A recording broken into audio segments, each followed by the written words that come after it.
So judging by our score now, we're 1-5, which puts us as tied for last. We came here to win as much as we could, and we're here trying our best, so we'll just kind of take it day by day.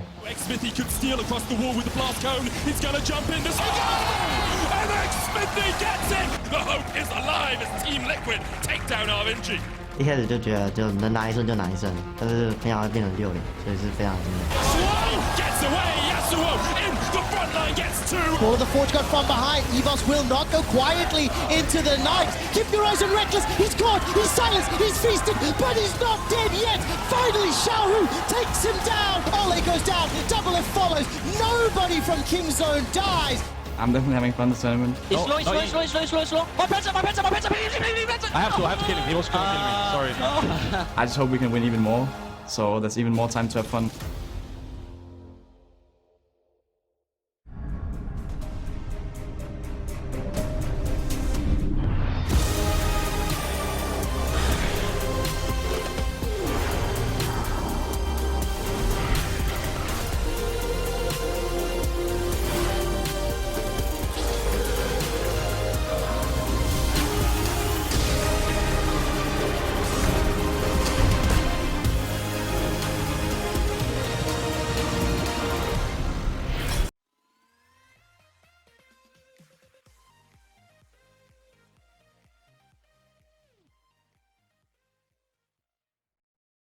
Individually for him as a player last year, where he kind of relied on having really strong lanes around him to protect him, but some teams found success beating him and his team when they could invade and then just fight him specifically. So Peanut, of course, was a big change because he was the guy you kind of played around. Cuzz was more the guy who played around his lanes. Yeah, it's interesting though, because everyone thinks so much of Peanut as a super aggressive jungler, but when I look at some of the struggles that Kingzone has had in this tournament, I have felt at times it's because of the lack of Peanut's confidence to play that aggressive style, to get in his opponent's face. And when you look in particular against their game against RNG earlier today, Peanut has an insane... I don't expect the blind Darius so far. No? We're not banned away, but I really do like the Taliyah pickup. I think that's very, very smart, and I'm curious what they go for here. And Skarner going to be grabbed into the jungle. So good frontline tank and really good individual target selection if you can find some mid-game assassination. Yeah, some pick potential, of course. The Tahm Kench can't deny it if you actually do try and fly in and hook his carry right next to him, but you can just go for the Tahm Kench then and actually kill him, which is what we see a lot from Skarner players. And Cuzz gets to play Zac. So something we did see Peanut pick once here during the group stages. He was shot down early by Fnatic and couldn't do anything. Cuzz now gets to try. I will say though, for Yijin, while Skarner is a strong pick in the meta, I don't think it has, this type of pick has been working out for them. And most of EOS's success has come from early game dominance, has come from aggression. And, Skarner is not the champion that can take over a game in the early levels. You generally need to hit 6. You farm very well. You do have that potential post 6, but by then, Kingzone could be too far ahead. Yeah, I think just if you're EVS, you just want, want pick potential, you want a fast game. The Varus pick also works there. You can play around him in the bot lane. We've seen some teams succeed with it already, especially the Flash Wolves, where you go down at level 6. It's so easy to set up these kills with this kind of bot lane. And with the Taliyah roaming down, there is a lot of pick potential against Prey and Gorilla.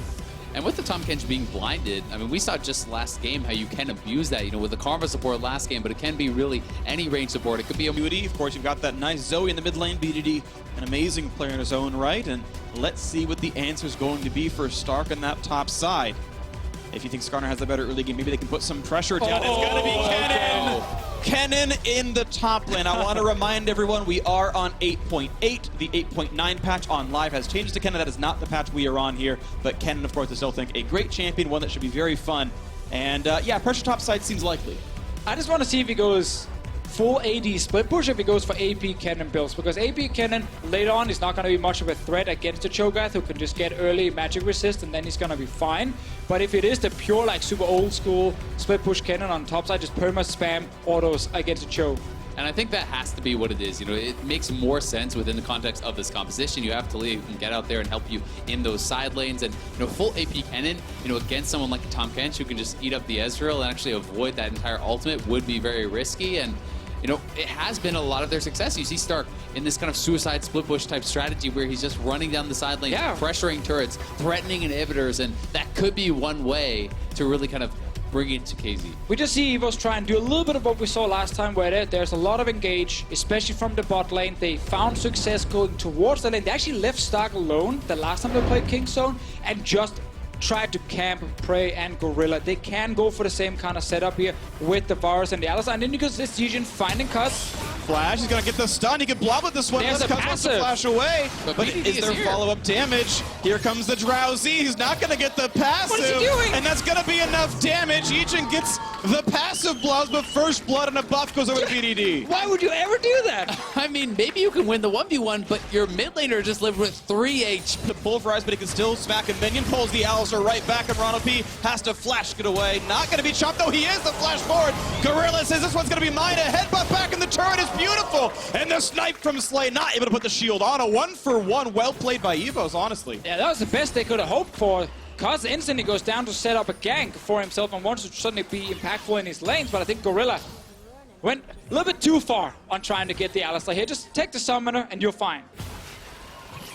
Round number 2, we know BDD has no summoners. A slow sets it up for the stun combo. That was amazing. Yijin got the E long range. That guaranteed the kill. Oh, landing that skill shot is not easy, but he gets it onto BDD, and suddenly that's another kill for EVOS here. They're trying to start the same way as we saw earlier. Aggression towards bot lane and mid. The bot lane of Kingzone, they back away. The moment this Talia walks out of the mid lane, they're just respecting that they could actually die. All right, here we go. Stark crashes in, lands the stun. Look at the damage up, but their ignite is on! And Stark solo kills Khan. Incredibly well done. Khan greeting out for the wave. Stark catches him slipping there, just camping. Get Drowsy at all, but is there follow-through? Gets the stun, but Warsaw is not able to join the fight. He's so far away, and Yijin with red buff on won't have the damage. The knockback not going to be there, though. This could be it. Ignite is there, and Yijin with the shield still smacked. Flashed in, and Cuzz gets that one picked up. Oh, Yijin was so close, but he's still missing that flash from much early on in the game. It's ready after this fight here once he respawns, but he just could not finish BDD, and Warzone did not want to step forward, knowing there was a chance that he would die. In the end, it is a kill for Kingzone, but very active early game. I've got to say, we'll watch it one more time, but I mean, with the cleanse available on Warzone, I feel like he might have been able to get a little bit of damage down, but here is the initial play, chunking Warzone out. He has to flash back, and then Skarter is coming around from the side, and we'll have to watch, could Warzone have actually got in there? Yeah, so he's with the minions now, could step forward, but he knows there's a chance that Zac will jump him if he's actually there, and there's no flash on his side, so I think it's hard for him to join. Yijin maybe thought he could get the solo kill, but again, just missing that flash with about 10 seconds the moment he dies. Yeah, it's rough. I mean, it's one of those things where, you know, if you're confident you can EP, He's though. getting ignited, could be chomped up. Gorilla has the shield on. Ronald has to flash away. Now Slay putting in some damage. Here comes Stark. He's got ult, he's got flash. He's gonna look for Prey. He's gonna find almost Gorilla. Can he land the Q and auto attack something to get the stun? Yes, he does. And now Prey has to do just that. Can he get away as this backline access comes across? Fighting everywhere. Cuzz somehow gets the kill. BDD gets the second. Zac might find a little bit more on this one. The dual lane is dead, but so is the mid and jungle. 3v3 on the map. BDD finds Stark back and forth. The stun is there. He's on top of a ward as well. Can they find the collapse now? Oh, but they're still chasing Cuzz down the bot lane. BDD's gonna walk down and meet them. Stark is still here.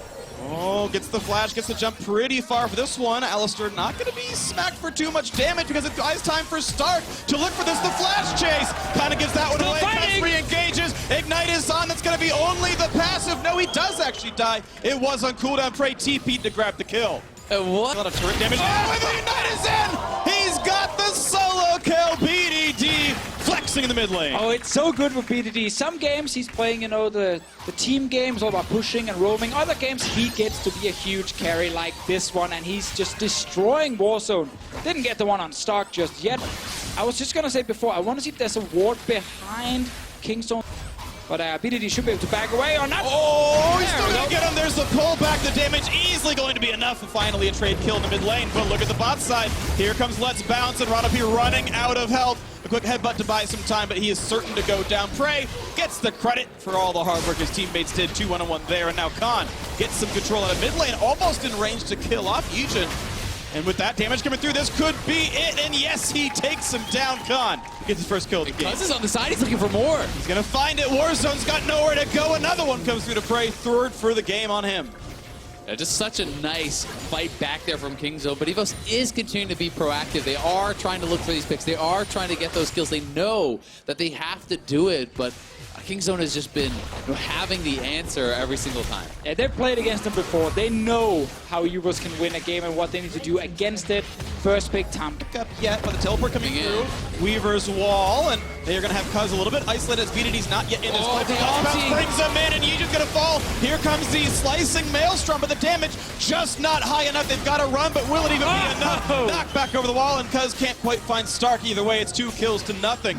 The chase comes through where they find the Drowsy Slay in a bad spot. Gonna be pulled back once more. The shot comes in. That's number 3, and Stark makes it the death number 4. Only Warzone alive, and even he's a bit cut off from the rest of his base. So that's gonna be the ace coming through. Kill credit to Khan, his second shot. 16-8 in the game. And now KingZone just this Ezreal, which we know is incredibly deadly at this stage in the game. Doing so well. He's got a ton of gold in his pockets. 5-1-5 is a great score. Now BDD might be found out. Doesn't have a flash. Does get pulled back in, but it's a 2-on-2. Here's the pullback. Let's bounce across the wall. And now into very much unsafe territory. Run up he wanted to show. Has to blast come back over the wall, but might still be chased down. So we watch Yijin falling first as BDD and Cuzz walk in. The other kill on the top side happens. 3 for 0 again. Kills in a row, and now the ult to make sure Baron can be the next kill. That should be Baron now for KingZone. Obviously looking at RNG and Flash Wolves. They're currently sitting above them in the standings.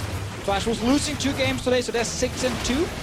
Still the number 1 team. And then we have RNG with 5 wins, and soon KingZone with 5 wins as well. So a lot of teams fighting for that number 1 spot. Only Liquid can challenge if they do in fact lose this game. Slay in a bad spot and is slain. Prey picks that one up. He's godlike, which very fitting for the name. Prey to himself, as he's been absolutely amazing so far into this one. 20-8 double Infernal Drake, Baron buff on, and more turrets are falling as top lane happens. And you've got to say, such an improvement over their previous game against EVOS. And we traditionally talk so often about these Korean teams as you get seen a lot of examples on how KingZone can struggle. And they have not proven in the past on the international stage that they can just instantly change and adapt for the best of 5. They still need to show us this time around. Oh, Slay gets in, Cuzz does and pulls in 2. That's a couple of quick ones, and they've all gone to Khan so far. Now Stark's forced to run. Gonna get found out, though. Slicing Maelstrom doesn't matter. The kill's coming fast and furious, and this one's gonna be Yijin just stuck inside the base, but it doesn't really matter. No sequels left for EVOS here. The kills come through finally. No one left standing. It's all the turrets left to die. EVOS will be eliminated from playoff contention. KingZone will be within 1 game win of first place in the groups with 2 more to play. And after the early game, a convincing mid-game will close this one out. Congratulations to KingZone. EVOS took their shots, but it was mostly KingZone the whole way through, and they will close it out. A very good first game from Cuzz. And very fitting he got the last kill as well. He deserved that one. Here you go. Great performance on the Zac. Good to see KingZone knowing 100% what's going to happen in this game. Yeah. You know, protect that bottom side, get the early time. Kent, clear all the wards. Okay, Stark can't join.